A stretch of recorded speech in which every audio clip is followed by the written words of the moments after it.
Hi, Sheridan Webb here from the Training Designers Club, which is the place to go for practical L&D support for busy training and development professionals, especially those who work on their own. And today I have a musing for you based on something that happened to me today. I'm just going to give you a little clue to the time of year. This morning I went and did the big Christmas food shop. Not just for the Christmas day, but for the whole week. So right through until the Friday.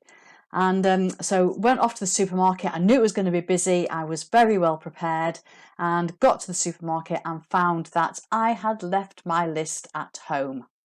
What an absolute idiot.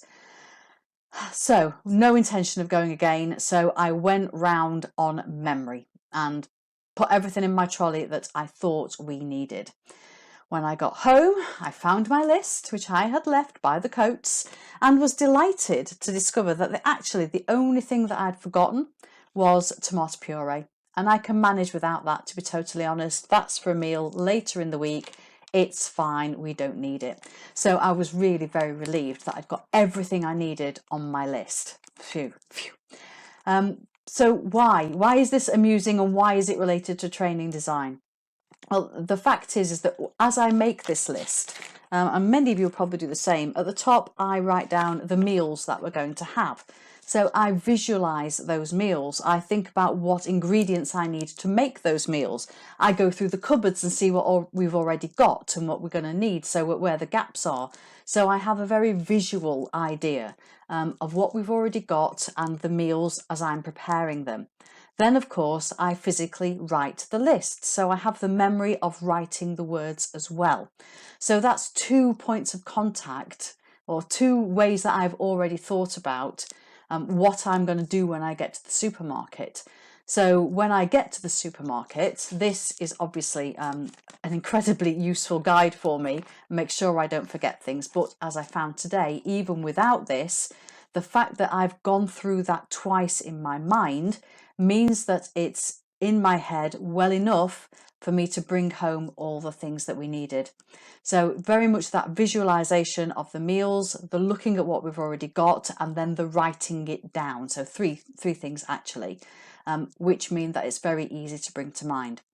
And this is the exact same reason why I'm always banging on about creating a detailed session plan. When we visualize running the course, when we think about what it is we're going to introduce, how we're going to introduce it, when we imagine the activities running, when we visualize what people are going to need to use to do those activities, when we then think about how that's going to be debriefed and how that's going to link back to the objectives, and then we write it down in detail, we've kind of gone through that course twice, which means that when you come to deliver it, it's all embedded in your mind. It's all there and very easy for you to just pick off because it's front of mind.